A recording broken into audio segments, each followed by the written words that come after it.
Come on, put them together tonight.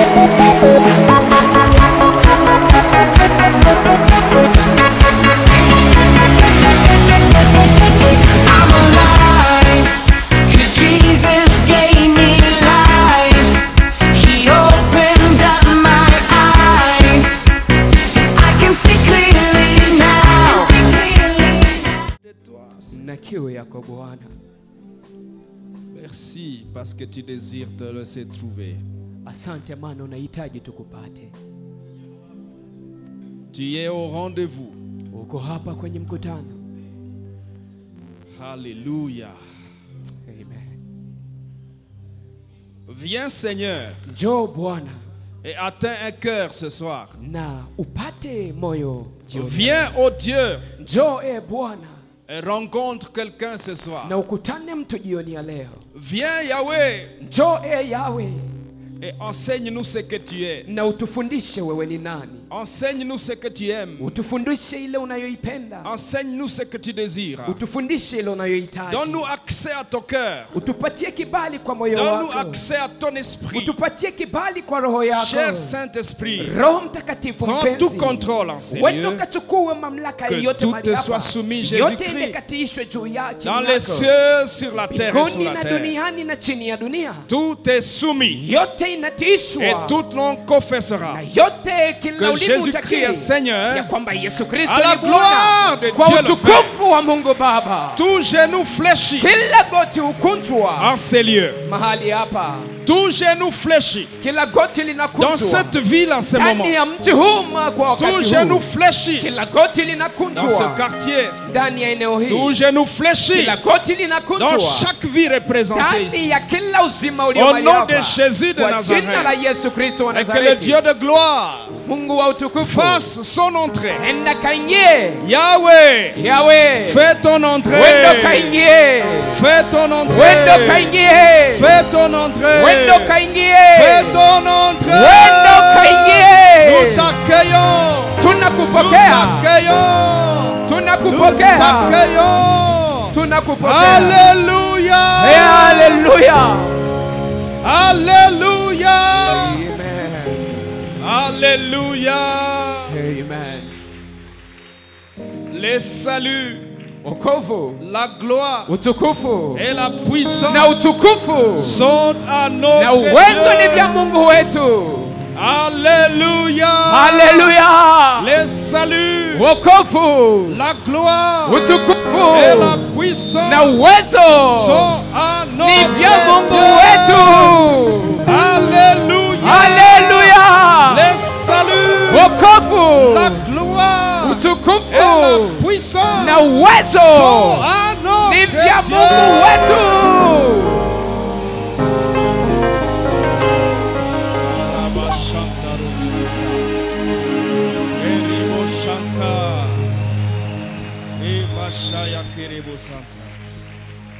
À toi la gloire, à toi la gloire, à toi la gloire, Utukufu kwako, utukufu kwako, à toi la gloire, utukufu kwako, à toi la gloire, utukufu kwako, à toi la gloire. utukufu kwako.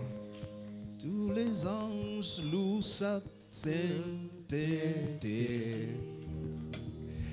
L'univers crie sa majesté. Chantons gloire et puissance. Force et louange à l'agneau immolé. Tous les anges louent sa sainteté. L'univers crie sa majesté. Chantons tous la gloire. Chantons gloire et puissance. Force à l'agneau. À l'agneau immolé. À l'agneau.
Merci Seigneur. Asante Bwana, Tu es au rendez-vous uko mahali hapa avec tout ce que tu es. pamoja na ile yote ulio. Je sens ton poids en ces lieux. Nasikia uzito wako mahali hapa, Tu es en ces lieux. uko mahali hapa Dans tout ton poids. ndani ya uzito wako wote, Pour écraser ce qui a écrasé. kwa ajili ya kuvunja kilichovunja, Pour relever ce qui a relevé. kwa ajili ya kuinua Pour kilichoinua, étaler ce qui a étalé. kwa ajili ya kuanika kilicho Pour cha ramener kuanika, celui que tu dois kwa ramener. ajili ya kumrudisha ule ambao anapaswa Pour rudishwa, élever celui que tu veux kwa élever. ajili ya kuinua ule ambao unahitaji kumuinua. Merci pour ta présence. Asante kwa ajili ya uwepo wako. Nous t'aimons Père. Tunakupenda Baba, Nous t'aimons Jésus. tunakupenda Yesu, Nous t'aimons Saint-Esprit. tunakupenda Roho Que Mtakatifu. la gloire revienne à toi. Utukufu ukurudilie Qui vit au siècle des siècles. milele na milele. Amen. Amen. Asseyons-nous devant le Seigneur. Tuketi mbele za Bwana.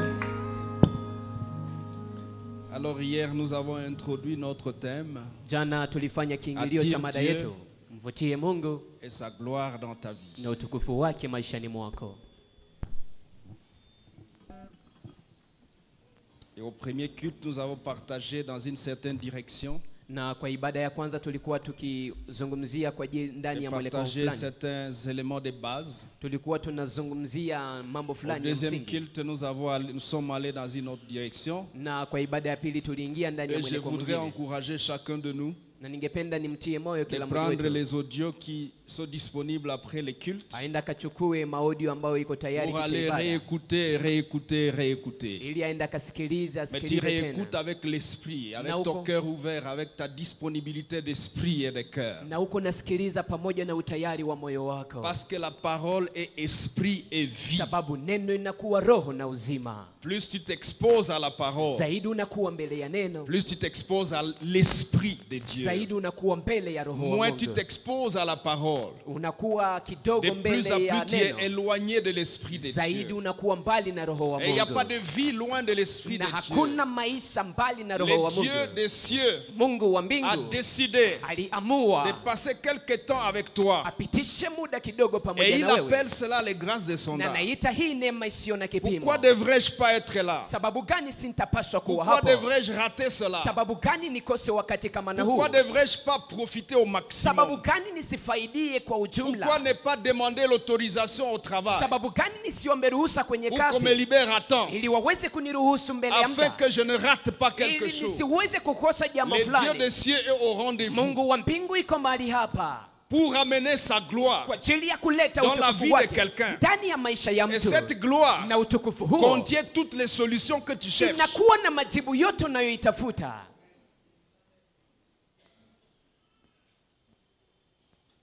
Merci pour ta gloire ce soir. Asante kwa ajili ya utukufu wako jioni ya leo. Alléluia. Amen.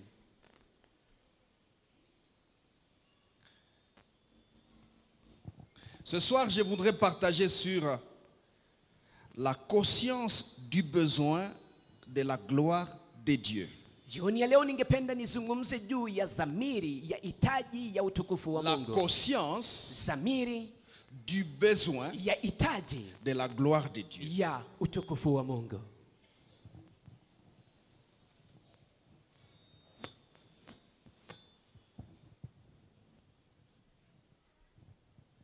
Nous vivons dans un monde inconscient. Tunaishi ndani ya ulimwengu ambao inakosewa na dhamiri.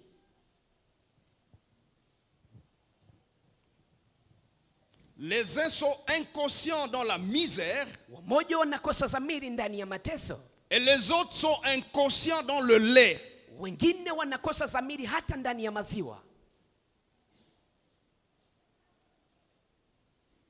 Vous rencontrez des personnes Unawakutana watu qui sont vraiment dans la misère, ambao wako katika ndani ya mateso hakika, mais ils restent inconscients. lakini wanabaki bila dhamiri. Ils passent tout leur temps Wanapitisha muda wao à wote courir à gauche à droite pour essayer de wakikimbia survivre. kushoto na kuume ili watafutishe kuishi, Et ils passent à côté de la plaque. na wanapita pembeni ya njia. Mais vous trouvez aussi des Lakini personnes unawakuta pia watu qui sont dans le lait. ambao wako ndani ya maziwa, Ils vivent dans le lait, wanaishi ndani ya maziwa, mais inconscients. lakini hawana dhamiri. Ils passent tout leur temps Wanapitisha muda wao wote à essayer de réfléchir et d'imaginer comment consommer le lait. wakipima kufikiri na kutafakari Ya namna gani suffisamment kunywa de maziwa. lait. Kuna maziwa ya kutosha, Des beurres, kuna maziwa ya kutosha, des œufs, kuna des mayai, omelettes. kuna yote ya Ce sont kutosha. des images. Inakuwa ni picha tu. Ta vie Maisha yako navigue dans le lait, dans les Inakuwa- omelettes, dans et tu es devenu inconscient. maisha yako inaogelea ndani ya maziwa Tes mayai, réflexions lakini unakosewa na dhamiri ya Sont kufikiri. beaucoup plus concentrés à comment terminer le lait, comment consommer tout ça, comment jouir de ceci et de cela. Mafikiri yako inaishia tu namna gani kukula ile yote inayokuwa pembeni yako, Tu es menacé na unashambuliwa par le lait, na hiyo tu es maziwa, menacé par les œufs, unashambuliwa pamoja na hiyo tu es mayai, menacé, bref, par le bien-être. unashambuliwa na ile uzuri unao, Et le bien-être na ile t'a uzuri tellement noyé que tu es imekuzamisha devenu inconscient. na umegeuka kukosewa na dhamiri. Pendant ce temps, celui qui manque de tout, Kwa ile wakati anayekosewa toute na son yote, attention macho yake est yote concentrée sur comment je vais survivre. inatazamia nitaishi namna gani, Quel nouvel ami je vais aller consulter pour qu'il me donne 500 francs. nitaenda muona rafiki Afin gani qu'on mange mpya, aujourd'hui. ili anipatie pesa za kikongomani 500 Et tu ili passes ton nikule temps à leo. courir derrière ses amis, à courir derrière les possibilités de manger aujourd'hui. Na unakimbia kwa warafiki huko na kile C'est en fait uletafute de la utakula misère namna gani. aussi. Inaleta mateso Mais ça te fait passer à côté de l'essentiel. na inakupitisha pembeni ya iliyo ya maana. C'est comme ça, vous voyez certaines personnes, Ndivyo hivyo mnaona watu wamoja il est vraiment dans cette situation, hakika iko ndani ya hali kama na au hii, point qu'il n'a pas même le temps d'aller prier. hata hana tena muda ya kwenda kuomba. Pourquoi tu n'es pas venu au culte? Sababu gani hukuja kwenye Donc tu vois, ibada? je devais trouver un mourongo pour aujourd'hui. Ona, ningepasha kutafutisha mrongo kwa ajili ya siku ya leo. Ndiyo. Et tu as trouvé, Na ulipata mrongo? soit oui, soit non. Ndiyo ama hapana? Tu as consommé combien d'énergie? Ulitumia nguvu gani? Si on calcule les calories qu'il a consommées à aller à gauche et à droite, Wakianza kuhesabu nguvu aliyotumia kwa kwenda et si kushoto on na prenait kume, ces calories na wangechukua nguvu hii et on venait les consommer devant le trône na de Dieu, unakuja sasa unaitumia mbele ya kiti cha enzi cha Mungu, peut-être qu'il aurait obtenu les solutions ultimes, sasa mmoja ungepasa pata majibu ya les maana, solutions durables, majibu yanayodumu, les solutions qui viennent du trône de Dieu. majibu yanayotokea kwenye kiti cha Celui enzi qui cha t'a Mungu. créé connaît ce que tu es. Ule aliyekuumba Il anajua wewe sait uko de quoi tu nani, es formé. anajua unatengenezwa Et na puis nini, c'est pourquoi il t'a amené sur la terre. na anajua sababu gani amekuleta duniani. Le besoin de la conscience de la gloire de Dieu. Dhamiri ya hitaji ya utukufu wa Mungu. Lisons quelques textes. Tusome maandiko fulani. 1 Chronique chapitre 13. Mambo ya siku 13. Partie du premier verset. Kuanzia shairi lake la kwanza.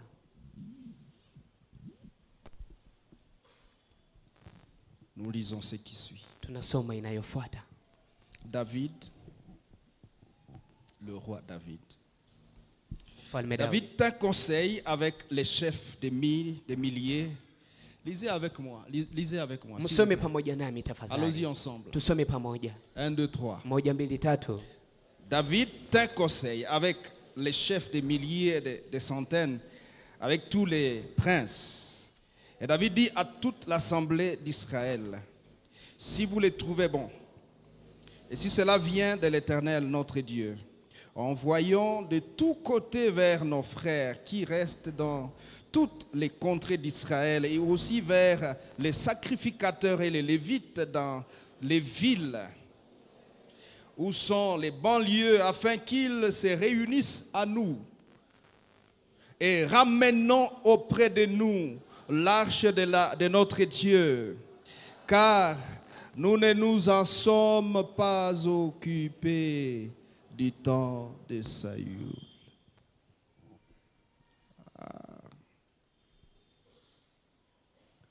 Nous ne nous sommes pas occupés du temps de Saül. Sababu hatukulijali wakati wa Cette Sauli. phrase m'attriste. Hii msemo inaniletea huzuni. Nous ne sommes pas occupés du temps de Saül. Hatukujali na hilo sanduku la agano kwa wakati wa Sauli. Saül a régné pendant près de 40 ans. Sauli alitawala muda wa miaka 40. Nous ne nous sommes pas occupés de l'arche de Dieu. Lakini hatukujali na sanduku la agano la Depuis Mungu. plus de 40 ans. Na ni zaidi ya miaka 40. Saül, tu es passé roi. Saulo ulikuwa mfalme. Lisez un peu ceci. Msome hii. Dans l'expérience de Saül, dans 1 Samuel chapitre 10. Ndani ya maisha ya Saulo, ndani ya kitabu cha Samueli wa kwanza sura 10. Quelle beauté d'intronisation et de rencontre du pouvoir et de la gloire. Kushimikwa gani Amen. ya mzuri ya mfalme na kukutana na utukufu ya kianadamu. À partir du premier verset, regardez. Kuanzia shairi la kwanza Samuel mtazame. prit une fiole d'huile qu'il répandit sur la tête de Saül. Il le baisa et dit, l'Éternel t'a-t-il pas oint pour que tu sois le chef de son héritage aujourd'hui? Siku ya leo. Et puis verset 6, Kisha shairi la 6. le prophète lui dit, Nabii akamwambia, l'Esprit de l'Éternel te saisira. Roho wa Bwana Tu atakushika prophétiseras avec Na eux et utatabiri tu seras pamoja nao. changé en un autre homme. na utabadilishwa kuwa mtu Et lorsque mwingine. ces signes auront eu pour toi leur accomplissement, fais ce que tu trouveras à faire, car Alama Dieu hizi est avec toi. Zitakapotimilika fanya unayotaka kufanya Écoutez-moi sababu Mungu très atakuwa bien, pamoja na frères, wewe. Nisikilize vizuri kaka na dada. Saül est établi par Dieu Saulo ameshimikwa na Mungu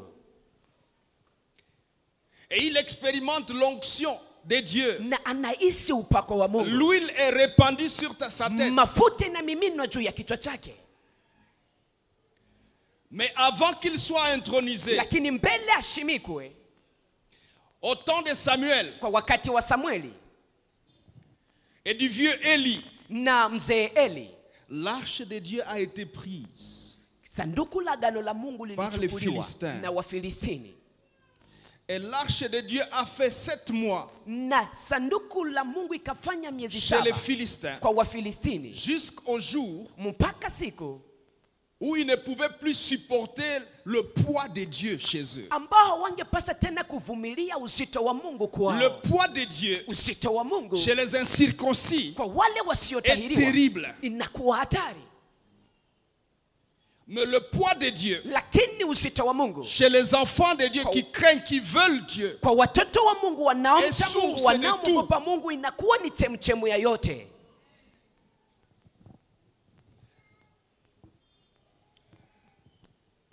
et Saül s'est mis à prophétiser également. Na Saulo naye akaanza kutabiri Au verset 11, kwa shairi la tous ceux qu'il 11. avait connus auparavant Wote waliomjua virent mbele qu'il prophétisait avec les prophètes. wakaona Et anatabiri le pamoja na disait manabii, na walikuwa l'un à wakisema l'autre parmi le peuple.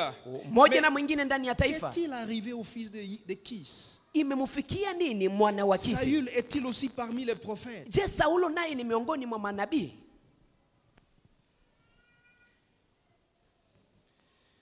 Et quand vous allez plus bas, vous trouvez au verset 21 et suivant, Unaposhuka chini kwa shairi la 21 na kuendelea, les vieux le convoquent et l'intronisent na utaona ya kwamba en wazee présence wanamwita du peuple. na wanamshimika mbele ya taifa. Et Saül commence à régner, quand vous lisez à partir des chapitres 11 et suivants. Unaposoma kuanzia sura ya 11 na kuendelea, Vous Saulo trouvez anaanza des titres du kutawala. genre Saül, vainqueur des Ammonites, Saül dépose, et Samuel dépose, et Samuel, et Saül. Vous voyez Saül qui opère, il opère pendant 40 ans. Utaona Saulo ambaye anaanza kutumia ufalme wake muda wa miaka 40, na sanduku la agano A la été Mungu prise, ilichukuliwa elle a été ramenée na ikarudishwa par des vaches. pamoja na ngombe Et déposée à Kiriath Yerim. na ikawekwa kwa Kiriati Yearimu. C'est tout.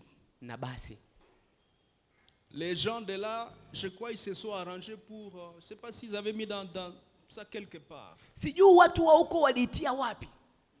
Et Saül est intronisé, il est devenu roi. Na Saulo akasimikwa akakuwa mfalme, Et il fait 40 ans na anafanya miaka 40 ou plus.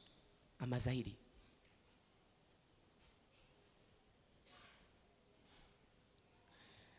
Mais pendant son règne, Lakini ndani ya utawala wake vous constatez ceci. unagundua hii, Il n'y a rien de consistant hakuna kitu kizito dans son comportement. ndani ya mwenendo wake. Il prend des décisions bizarres. Anachukua maamuzi ambayo ni ya Jusque ovyo. vers la fin de sa vie, Hadi kwa mwisho il wa maisha fait yake égorger les prophètes. anawachinja manabii. Et il va dans une ville Anaenda ndani ya mji et il égorge les sacrificateurs na anawachinja makuhani avec leur wote famille. pamoja na jamaa zao. Qu'est-ce qui t'arrive, Saül? Nini na kufikia Saulo? Jusqu'au jour où il meurt Mpaka usiku atakapokufa dans le combat. ndani kwenye vita. Et David prend le pouvoir. Na Daudi akachukua mamlaka. Au matin du pouvoir de David, Kwa asubuhi ya mamlaka ya Daudi il prend conscience. anachukua zamiri, Il appelle les anciens. anaita wazee, Il leur dit, mes amis, anawaambia rafiki zangu, depuis le temps de Saül, tangu wakati wa Saulo nous ne nous sommes pas occupés hatukujali de l'arche de Dieu. juu ya sanduku la agano la Mungu. Regardez une chose. Tazama jambo moja, Saül, Saulo, es-tu dans la misère? je uko ndani ya mateso? No. Hapana, Je suis dans le lait, niko ndani ya maziwa, les beurres et les œufs. maziwa na mayai.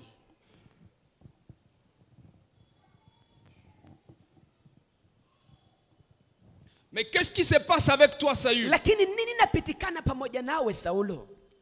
Le poids de Dieu Uzito wa Mungu n'est pas dans le pays. haiko ndani ya nchi. Rappelez-vous, hier, nous avons dit, pour ceux qui étaient au deuxième culte, on n'a pas partagé ça, je crois. Nous avons dit que la gloire est définie comme kabod. Tulisema ya En kwamba hébreu, qui veut utukufu dire inasemeka le ndani ya poids. Kiebrania kabodi Le inayoamanisha poids de uzito. l'essence de Dieu. Uzito ya ile Le ambayo poids, Mungu iko. le poids de la nature, le poids de ce que Dieu est. Uzito wa asili ya Mungu, uzito ya ile Mais ambayo en Mungu grec, iko.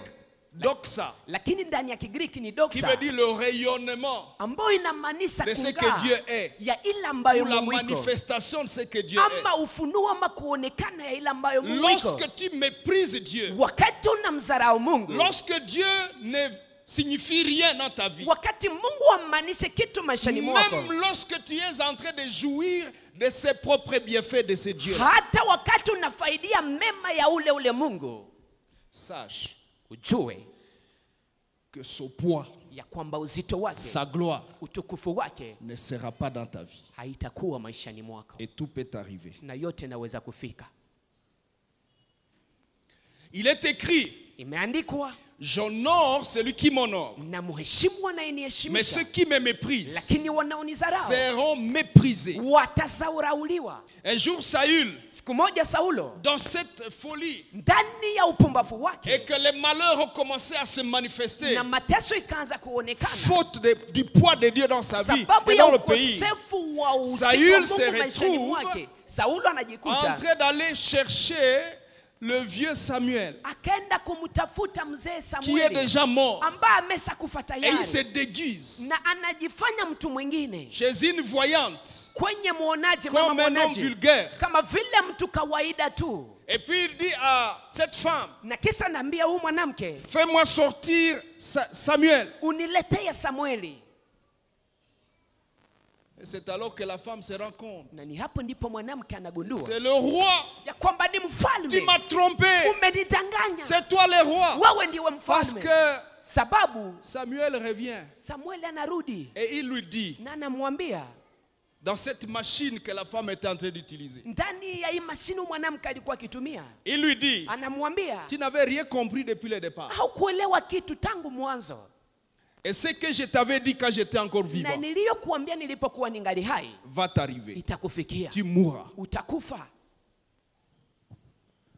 Saül, tu cherches quoi? Saulo, unatafuta nini? Je suis cuit. Nimelunguzwa Je suis au kabisa, bout. niko kwa mwisho. Maintenant, je pense à Dieu. Sasa naanza kumfikiria Hier, Mungu. je pense au beefsteak. Jana nilikuwa nafikiria tu Hier, mazuri. je pense à comment je peux suffisamment consommer de bien-être. Jana nilikuwa nikifikiria namna gani naweza kutumia mazuri ya Mais le dunia. bien-être commence à me passer dans les nœuds. Na sasa yale mazuri yote niliyokula inaanza kunitokea Et ndani ya tous ces mapua. bonheurs que j'avais humains et mondains, Na ile heri yote niliyokuwa nayo je ne le supporte plus. siivumilie La tena. vie est devenue noire et rouge ou tout ce que Maisha vous voulez. imegeuka, sijui kama ni Il nyeusi faut kama ni que nyekundu. quelque chose se passe. Na inaomba kitu Il faut kipitikane. que je cherche Dieu. Inaomba nimtafute Mungu. Tu dis quoi, Saül? Unasema nini Je vais Saulo? chercher Dieu. Nahitaji nimtafute Tu Mungu. vas chercher Dieu où? Utamtafuta Mungu wapi?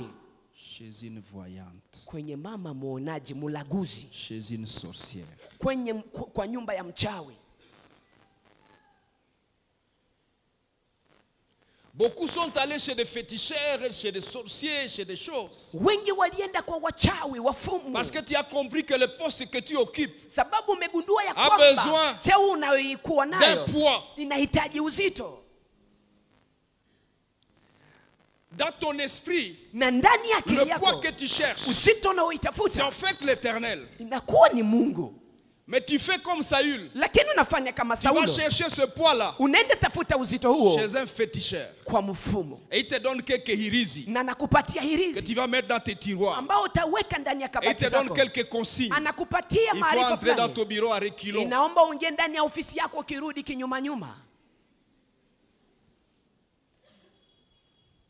Tu es allé chercher quoi chez les féticheurs? Ulienda tafuta nini kwa J'ai cherché mfumo? un poids. Nilikuwa natafuta uzito.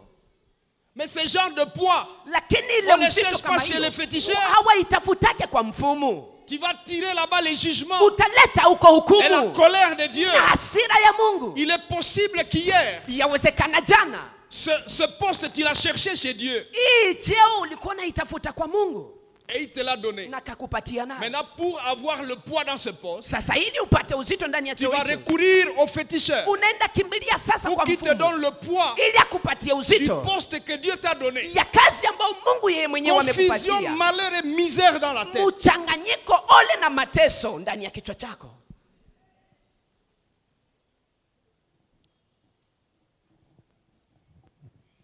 Et voilà, Natazama, David prend le pouvoir Daudi anachukua mamlaka et il demande conseil. na naomba shauri. Il faut convoquer tous les peuples, Inaomba kuita taifa nzima, toutes les couches de la société. waite watu wote Les ndani ya Lévites, nchi. les Waite prophètes, Walawi, les waite sacrificateurs, manabii, les anciens, waite tout le monde. makuhani, wazee na watu Il wote. faut que nous puissions aller chercher Inaomba twende tukatafute ce qui faisait la force d'Israël. ile ambayo ilikuwa nafanya nguvu ya Dans 2 Israeli. Timothée 3,5, il est écrit: Ndani ya Timotheo wa pili ils ont 3:5, aimé l'apparence de la piété, Biblia inasema wamependa mais en kuonekana kuwa kumcha reniant ce qui Mungu, en fait la force, lakini wakikataa inayofanya nguvu reniant ce yake, qui fait le poids des saints. wakikataa inayofanya nguvu Qu'est-ce ya qui fait le hiyo, poids dans ta vie? nini inayofanya uzito maishani C'est ton mwako? oncle? Ni mjomba C'est ton wako? grand frère? Je, ni mkubwa wako? C'est le ministre de votre Je, ni famille? waziri wa jamaa yenu?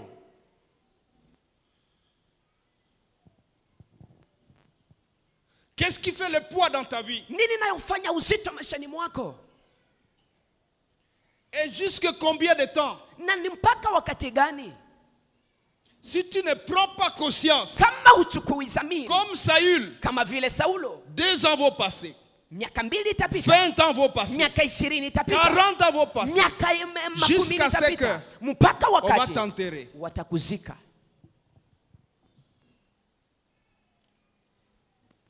La conscience Dhamiri de la gloire de Dieu ya utukufu wa Mungu attire Dieu umvutie Mungu et sa gloire. na utukufu wake. Saül, Saulo, as-tu Dieu?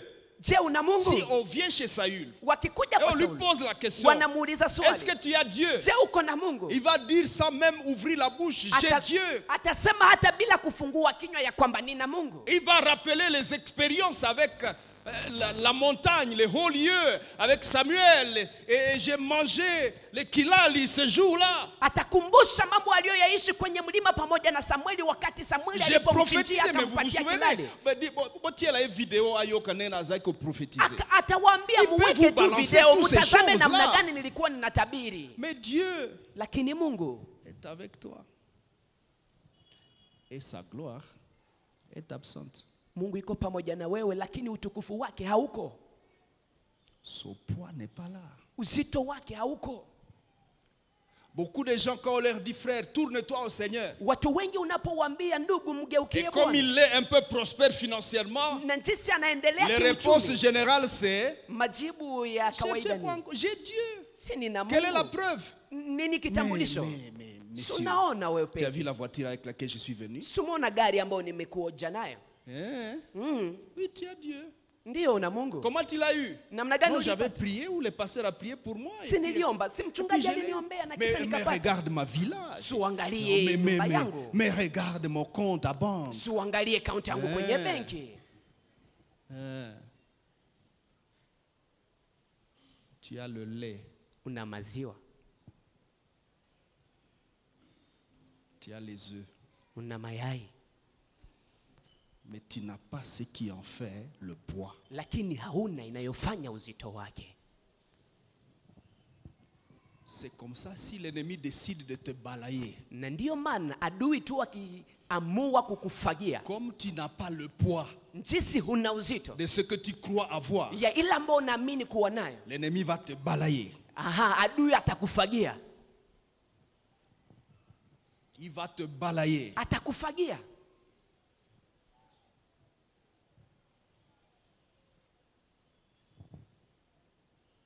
David dit, Daudi anasema depuis le temps de Saül, tangu wakati wa Saulo nous ne nous sommes pas occupés hatukujali de l'arche de Dieu. juu ya sanduku la agano la Mungu, On ne s'est pas occupé.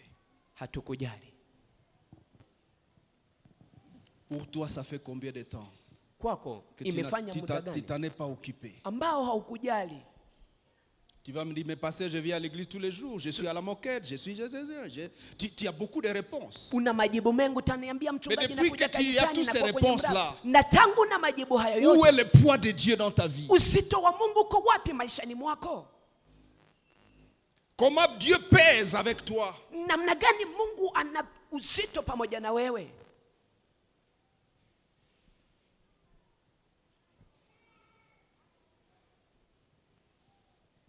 Est-ce que Dieu pèse Je, Mungu ana uzito dans ta vie? ndani ya maisha yako? Est-ce qu'il y a des tempêtes qui te balancent si facilement? Je, kuna mawimbi ambayo Et yanakuyumbisha pourquoi ces yumbisha tempêtes réussissent? kwa Parce qu'il rahisi? n'y a pas de poids, justement. Sababu gani mawimbi Tu hayo pèses pas. yanafaulu? Sababu hakuna uzito. Il est écrit, tu as été pesé Et tu as été trouvé léger. Imeandikwa umepimwa na umeonekana kuwa mwepesi zaidi. Pourquoi tu es léger? Sababu gani uko Celui mwepesi? qui ferait le poids, Sababu ule ambaye angepasha kufanya uzito wako haiko ndani. il n'est pas dedans. Haiko ndani. La gloire Utukufu de Dieu. Utukufu wa Mungu. Bwana sifiwe. Amen. La conscience Zamiri du besoin ya hitaji de la gloire. ya utukufu wa Mungu. La gloire regardée comme doxa Utukufu ambao unatazamika kama doxa peut distraire quelqu'un. inaweza kumzubalisha mtu. La gloire est dans ta vie, oui. Utukufu iko machani Je mwako me suis ndio. marié le samedi. Si nilifunga ndoa siku ya 6. Nimepata bwana. J'ai eu le mari. Mungu ananijua. Dieu me connaît. Ananileteaka vitu. Et il m'amène les choses.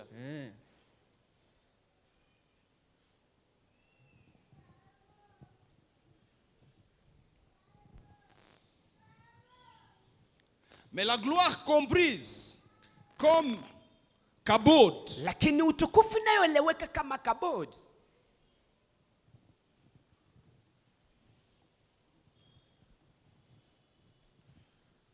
tu en as besoin. Unaihitaji. Tu en as besoin. Unaihitaji. Certaines prières consistent à dire, Maombi fulani inakuwa Seigneur, ikisema, montre-moi ta gloire. Bwana nionyeshe Le utukufu wako. célibat a beaucoup duré. Hii Si je me ukapenda kukosa marie, mume ama mke medumu. Je serai dans la dignité. Nikifunga ndoa nitaheshimika. C'est-à-dire il y aura le rayonnement Ni kusema kutakuwa kung'aa de ce que Dieu est capable de ya faire. ile ambao Mungu ana uwezo wa kufanya. Mais au plan spirituel, Lakini kwa ngambo ya kiroho, au plan invisible, kwa ngambo isiyoonekana, tu peux obtenir beaucoup de bénéfices matériels, et je veux dire manifestes, unaweza kupata faida nyingi visible, zinazoonekana extérieurs, za nje, quelquefois palpables, mara ambayo zinaweza kuguswa, mais tu n'as pas le poids invisible. lakini huna ile uzito C'est ce poids usioonekana. invisible Ni ile uzito isiyoonekana du Dieu des cieux, ya Mungu wa mbingu, celui qu'on appelle je suis, ule wanayemuita et qui a niko, dit à Moïse, na aliyemwambia va dire aux Musa, anciens, wendo kawaambie celui wazee, qu'on appelle je suis ule wanayemuita niko est venu te voir amekuja kukuona et t'envoie pour les libérer. na nakutuma ili wafungue. Pourquoi Moïse tu poses cette question? Sababu gani Musa Quand unauliza je veux hili? voir les anciens, Sababu nitakapoenda kuona je wazee vais leur dire qui m'envoie. nitawaambia nani anayenituma. Parce que les anciens Sababu wazee connaissent le poids de Pharaon. wanajua uzito wa Farao, Il faut un contrepoids. na inaomba uzito ambao unakuwa na uwezo wa Si je kumpiganisha. leur dis Kama nawaambia que c'est moi Moïse ya kwamba mimi ndimi qui ai Musa pris conscience ambayo nimechukua de vous dhamiri libérer, ya les kuwakomboa, anciens wazee ne voudront pas entendre ça. hawatatamani kusikiliza hiyo. Déjà, même quand Moïse est allé chez le Pharaon Hata wakati Musa alipoenda kwa Farao et que les choses n'ont pas marché au premier moment, na wakati mambo hayakuendeka kwa wakati wa kwanza, les anciens ont dit à Moïse, wazee wakamwambia Musa, tu vois les malheurs que tu nous cherches. unaona ole ambao Tu as unatutafutia. prétendu que celui qui t'envoie avait du poids. Umejiwazia unasema Mais aliyekutuma na regarde ce uzito. qui nous arrive. Lakini tazame On a yanayotufikia multiplié sasa. nos malheurs. Wamezidisha mateso yetu. Et les anciens disent à Moïse Na wazee wanamwambia Musa, que Dieu Mungu te regarde et akuangalie qu'il juge. na amue.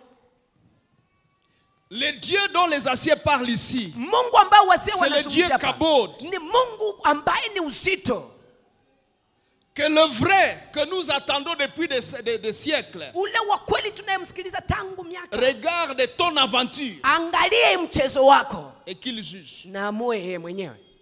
Tu es venu faire l'aventure avec notre vie ici. Umekuja kucheza na maisha yetu hapa. Moïse retourne chez Dieu Musa anarudi kwa Mungu et il dit à Dieu, na anamwambia Mungu, pourquoi tu m'as envoyé? sababu gani umenituma? On va me lapider. Si watanipiga mawe.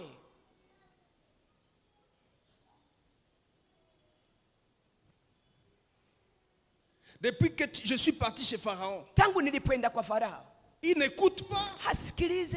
Et puis il multiplie les malheurs pour ton peuple. Na kisha nazidisha Ils vont me mateso lapider. kwa ajili ya taifa lako. Écoutez la watanipiga réponse mawe. de Dieu. Sikiliza sasa jibu ya Mungu. Dieu dit à Moïse, Mungu anamwambia Musa, tu verras maintenant utaona sasa ce que je vais faire ile nitakayoifanya à Moïse, à Pharaon. nitakayomfanyia Farao. J'imagine Dieu Naona Mungu rassembler son poids. akianza kukusanyisha sasa uzito wake. Alléluia. Amen. Il dit, il Alléluia. fallait d'abord que tu te rends compte que c'est pas toi. Iliomba kwanza C'est ugundue ya Moïse, kwamba haiko si wewe. tout marchait tout de suite, Kama mambo ingeendeka hapo hapo, on allait commencer à adorer Moïse. wangeanza kumwabudu Musa. On allait dire, waouh, grand Moïse. Wangeanza kusema Musa mkubwa. Ya mukolo. Mkubwa. Et Moïse s'est humilié. Na Musa akajishusha. Il reconnaît que c'est pas mon poids. Anatambua ya kwamba sio uzito wake, C'est son poids. lakini ni uzito wa Mungu. Dieu lui dit, Mungu tu anamwambia, verras maintenant utaona ce sasa que je vais faire avec. ile nitakayofanya pamoja nawe Par une main forte. kupitia mkono wenye nguvu. Regardez, une main forte. Tazama, C'est-à-dire mkono par wenye une main nguvu. qui pèse. Ni kusema kupitia mkono nayo uzito. Par des interventions lourdes. Ni kusema kupitia matendo ya kilo. Il va laisser partir le peuple.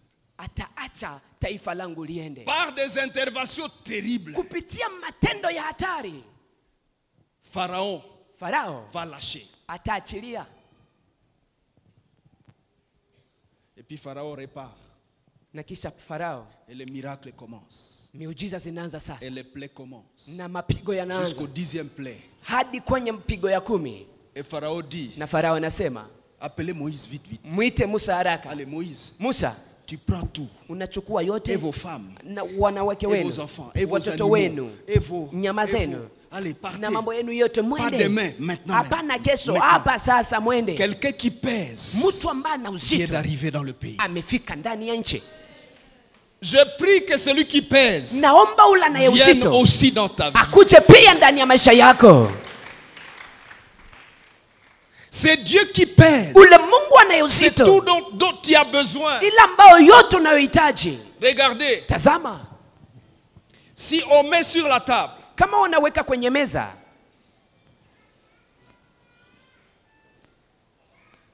toutes les richesses utajiri wote pour rendre quelqu'un bien sur la terre, ili umfanye mtu mzuri duniani, et on met sur une autre table na unaweka kwenye meza ingine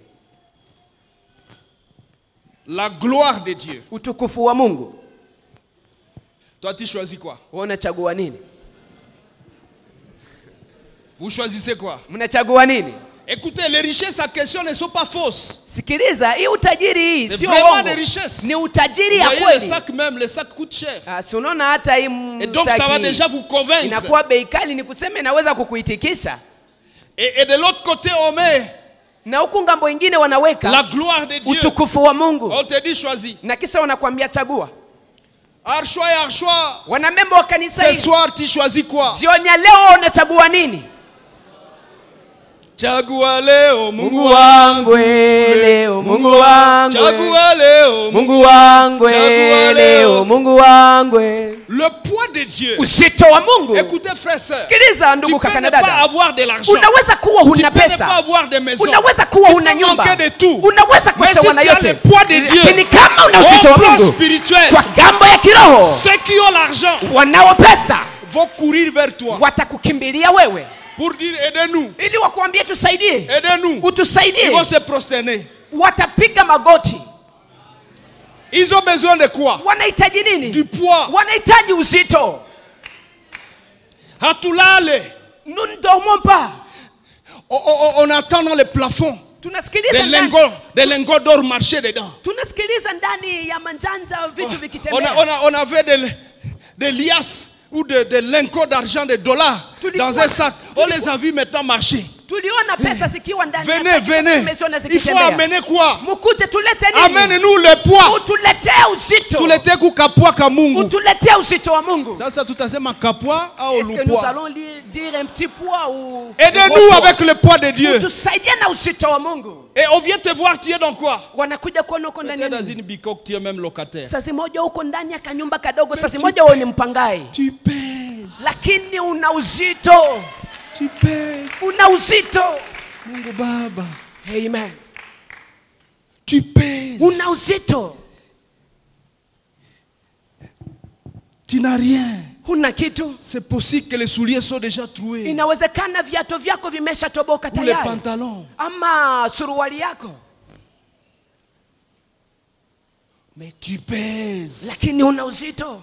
Par qui? Kupitia nani? Celui qu'on appelle Jésus. Ule wanayemuita Niko. Il est venu élire domicile Alikuja kuchagua makao dans ta vie, ndani ya maisha dans yako, ton cœur, ndani ya moyo dans ta wako, maison, ndani ya nyumba dans ta yako, profession, ndani ya kazi yako, dans ta famille. ndani ya jamaa yako. C'est le Dieu qui pèse Ni Mungu anaye uzito qui est là-dedans. ambaye umo ndani. Lorsque les sorciers viennent Wakati wachawi pour te wanakuja chercher, kwa kukutafuta, ils rentrent sans regarder en arrière. wanarudi bila kuangalia Parce qu'il nyuma, est prévu. sababu Je vous ai imetayarishwa. expliqué cette phrase-là dans le passé. Nimeushawazungumzia msemo huu zamani. C'est une phrase juridique. Inakuwa ni msemo wa kisheria, Il est prévu imetayarishwa qu'ils viendront contre moi ya kwamba watakuja kunipiganisha un seul chemin kwa njia moja, et fuiront lakini watakimbia par kwa sept njia chemins. 7.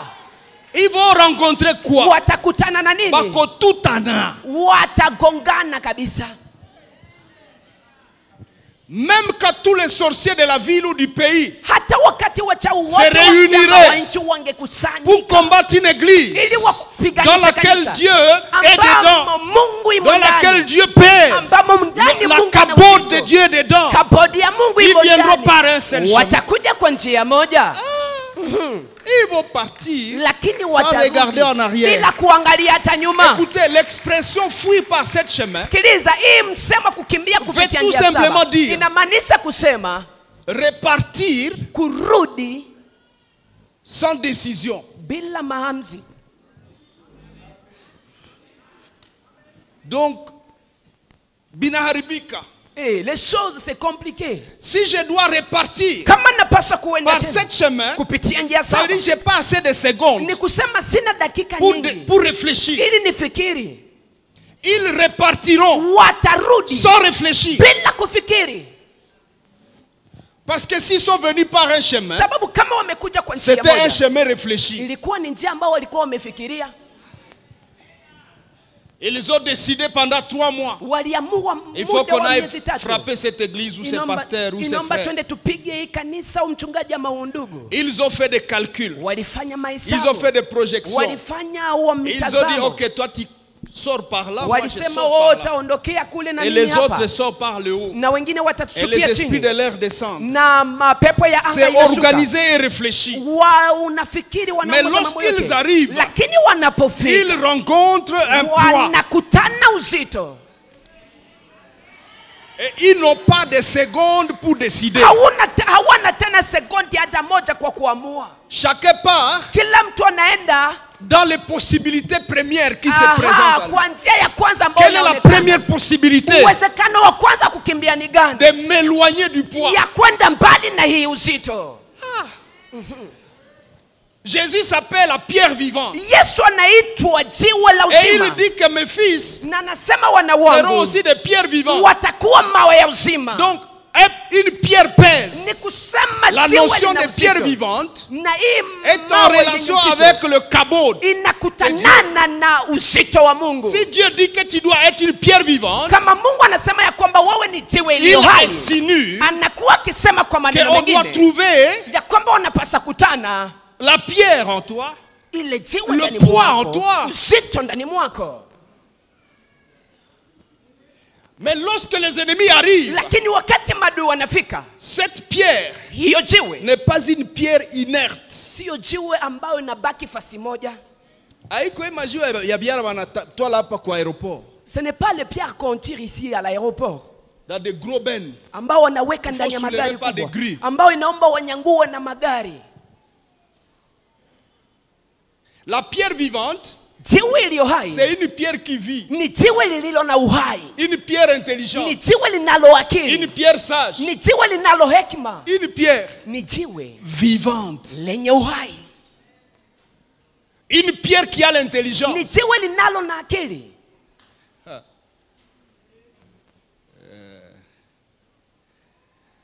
Ambia mwenzako usicheze na mie. Dis à ton prochain, ne faut pas jouer avec moi. Wakati poa ya Mungu itakuya humu. Lorsque le poids de Dieu viendra Maisha. là-dedans, c'est fini. Mwambie. Dis-lui, Usicheze tena na il mimi. ne faut plus blaguer avec moi. Il Usicheze. ne faut plus blaguer avec moi. Usicheze. Il ne faut plus blaguer.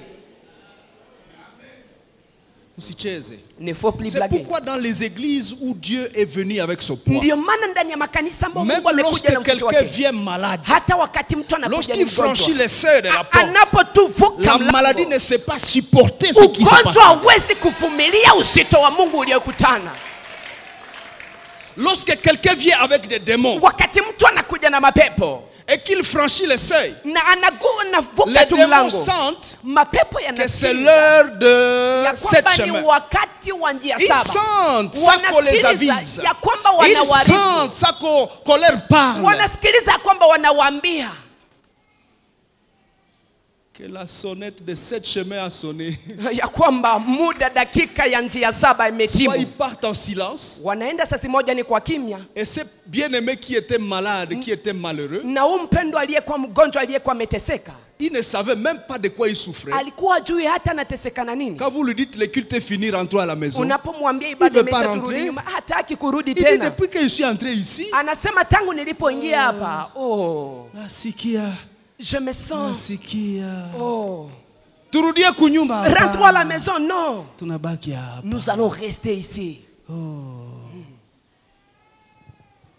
Les malheurs qui les torturaient à la maison, Mateso ilikuwa inamsumbua quand nyumbani. il a rencontré le poids Alipokutana na uzito, de l'éternel, uzito wa les malheurs Bwana, l'a lâché. ile mateso Et il a dit, ikamwachilia. va-toi seul. Na wakasema Wende wewe wewe. mwenyewe, Wend, va-t'en. c'est tunabaki. Nous allons rester. Maintenant, malheur à cette personne. Sasa ole kwa ule Si mtu là-dedans, kama humo il ndani ne prend pas conscience achukue zamiri pour dire, aseme, mon ipe kupwa yenye iko humu. donnez-moi de ce poids qui est ici, Et qu'il ose repartir. na apime tu kwenda. Il n'a pas pris conscience. Hakuchukua zamiri. Les démons l'attendent au coin. Zile mapepo zinamngoja tu Et quand pale il kwa arrive au mlango. coin, Anapofika tu pale zinamuvaa il tena redevient. na anageuka tena ule mtu wa Et zamani, puis. na kisha na kadhalika. S'il vient le lendemain, Akirudi kesho yake, les mêmes phénomènes se passent. hii tukio napitikana, Parce que le poids de Dieu, sababu uzito wa Mungu si nous sommes conscients, kama tuna zamiri il ne va pas expirer. haitakwisha. Cette personne revient le jour suivant. Ule mtu anarudi siku Les ijayo, démons restent. mapepo yanabaki, Il se sent encore bien. anajisikia kama jana. Et quand il arrive à la maison, il dit à ses amis, Anapofika nyumbani anaambia rafiki zake, kanisa mtu anaingiaka ndani, anasikiaka hewa ya bien. dans cette église, lorsque tu es entré, tu te sens Quand il sent bien. hewa ya bien là, Hein? c'est pas de l'argent en fait. Sio pesa. On te donne pas des habits dedans. Hatukupatie On mavazi distribue ndani, pas des haricots. hatupagawake maharagi, Mais ce que tu ressens là-dedans, lakini unayosikia humo ndani c'est que tu entres dans le manteau ni kusema unaingia ndani ya koti du poids de Dieu. ya uzito wa Mungu, Et tout ce qui est contraire na yote iliyo kinyume au poids de Dieu kwa ile uzito wa n'est Mungu pas permis hairuhusiwi de rester là-dedans. kubaki humo ndani.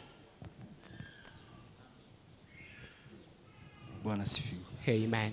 Il faudrait que bientôt, Ingeomba kwa muda ujao, lorsque quelqu'un va prendre conscience wakati mtu atachukua zamiri et que le poids de Dieu va revenir dans sa vie na uzito wa Mungu utarudi maishani mwake, et que tu entres dans ta voiture, na unaingia ndani ya le gari poids lako, de Dieu est dedans. uzito wa Mungu umo ndani, Tu entres dans ta maison, unaingia nyumbani le mwako, poids de Dieu reste dans ta maison. uzito wa Mungu uko ndani ya nyumba yako, Et certaines délivrances na kuna ufungulivu mwingine peuvent se faire même comme ça. ambao unaweza kufanyika C'est oui hivi. qu'on a ma pepo. Celui-ci a des démons. C'est ingia mu voiture. Tu peux entrer dans la voiture Ma pepo naenda. et les démons s'en vont. Aba ingia ke mbu ya vile. Utalumilia mule.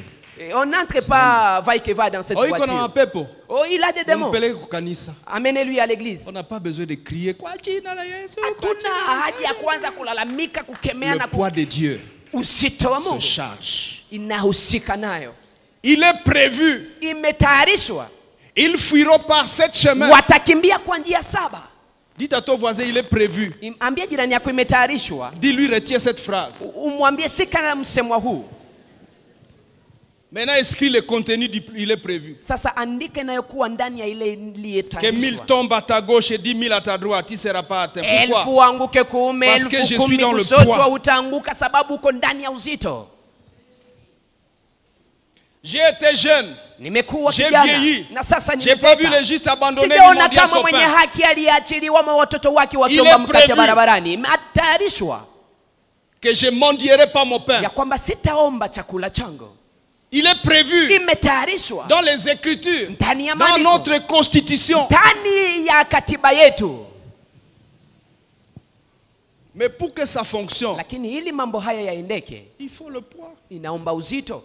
Parce que si le poids n'est pas dedans, Sababu kama uzito hamko ndani, les autres qui pensent qu'il y a du poids, wengine wanaofikiria kwamba wana ils uzito vont venir combler ce vide-là. watakuja wanafunika ile shimo. Jésus dit, Yesu anasema lorsque les démons sortent d'une personne, wakati mapepo yanatoka ndani ya mtu, ils partent se déambuler wanaenda kutembea pour essayer de trouver un autre ili logement. watafute makao mengine, Et quand ils ne trouvent pas, na wakati ils hawapati reviennent là où ils étaient wanarudi mahali pour walipokuwa vérifier si c'est déjà occupé. ili wachunguze kama kuna mtu Et anaketi s'ils trouvent hapo. que la maison est vide, Na wakikuta ya kwamba nyumba ni ils wazi, n'entrent pas vite vite. hawaingii haraka, Parce que récemment, ils ont souffert. sababu hapo jana hapo Récemment, ils waliteseka, ont fui par cette chemin. hapo jana walikimbia Ah, il kwenye n'entre pas saba. tout de suite. Hawaingii Il haraka va haraka. chercher du renfort. Anaenda kutafuta Il va chercher wasaidizi. du poids. Anaenda kutafuta uzito. Malheureusement pour les démons, Sasa bahati le poids mbaya qu'ils kwa vont mapepo, chercher, ule uzito wanaoenda c'est le kutafuta poids de leur chef, inakuwa ni uzito wa mkubwa wao, qui est, depuis le commencement, ambaye tangu kwa mwanzo c'est un poids qui ni, n'équivaudra jamais ni uzito ambao dans hautalingana toute l'éternité. hata siku moja ndani ya Ça umilele, n'équivaudra jamais hautalingana hata siku le moja poids de Yahweh. na uzito wa Mungu. La Bible, ils vont chercher 7 autres démons. Biblia inasema watatafuta mapepo Et wengine ils viennent 7 habiter. na wanakuja Et kukaa ils entrent. na wanaingia, Et le sort de cette na personne matokeo maisha devient ya huyu pire mtu itakuwa mbaya zaidi qu'avant. kuliko mbele. Quelqu'un ce soir Kuna mtu jioni ya leo doit prendre conscience ambao anapaswa kuchukua dhamiri du poids de Dieu, ya uzito wa Mungu, de son besoin. ya hitaji lake. Tu dois prendre conscience. Unapaswa kuwa na dhamiri.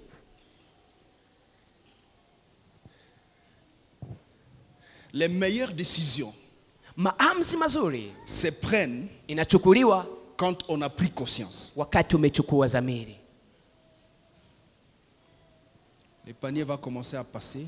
Kitunga cha sadaka kitaanza Si nous kupita, voulons entrer en prière. sababu tunatamani kuingia ndani ya maombi. Faites passer ça rapidement. Mnaweza kuipitisha haraka. Alléluia. Amen. Tu peux prendre ton offrande et présenter ça à Dieu. Unaweza kuchukua sadaka yako Le na panier impatie viendra Mungu, prendre ça après, tu as déjà donné. na kitunga cha sadaka kitapita baadaye, utakuwa umetoa tayari. Alléluia. Amen. Alléluia. Amen. Est-ce qu'il y a quelqu'un ce soir ici? Je, kuna mtu jioni ya leo hapa? Les meilleures décisions Maamuzi mazuri se prennent inachukuliwa quand d'abord on a pris conscience. wakati umechukua kwanza dhamiri. Quand on a pris conscience. Wakati umechukua dhamiri. David dit, Daudi anasema depuis le temps de Saül, tangu wakati wa Sauli nous ne nous sommes pas occupés hatukujali ama de hatukuangaikia l'arche de Dieu. sanduku la agano la Mungu. Quelle est la phrase que tu prononces? Ni msemo gani wewe unatamka? Depuis le temps de mes grands-pères, Tangu wakati wa mababu zangu je ne me suis pas occupé sijashughulikia de Yahweh. Mungu yawe. Mon christianisme Ukristo wangu consistait simplement à obtenir ce que Dieu peut offrir. ilikuwa tu ya kupata ile ambayo Mungu anaweza kutoa, Mais il ne s'est jamais agi de chercher ce qui en fait la force. lakini sijahangaikia kutafuta ile ambayo unafanya nguvu yake.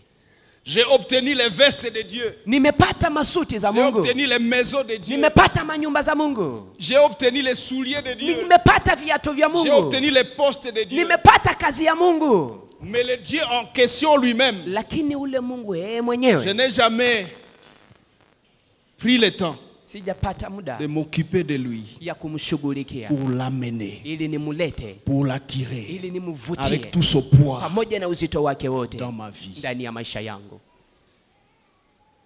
Conséquence, matokeo mbaya, quand les gens me regardent, wakati watu ils wananiona, m'admirent et m'envient. wananifurahia na Ils wananitamani, disent, oh, comme tu es béni, quoi. wanasema wewe umebarikiwa.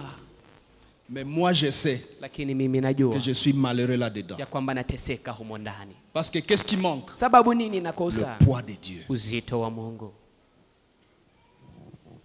Certains dossiers persistent. Kuna- Certains défis persistent. Kuna matatizo ambazo zinadumu Et vont encore persister. na zitadumu tena Jusqu'à ce que le poids de Dieu vienne dedans. mpaka wakati uzito wa Mungu itakuja ndani.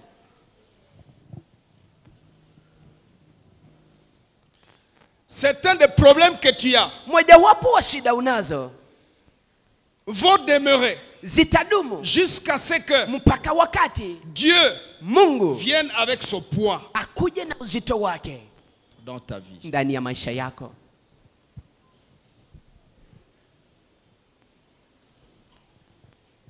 Lèvons-nous, on va prier. Tusimame, tutaomba.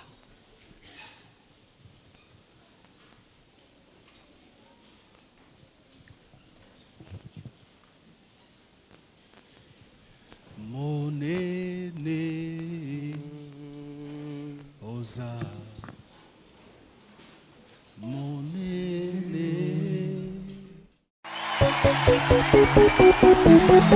Come on, put them together tonight.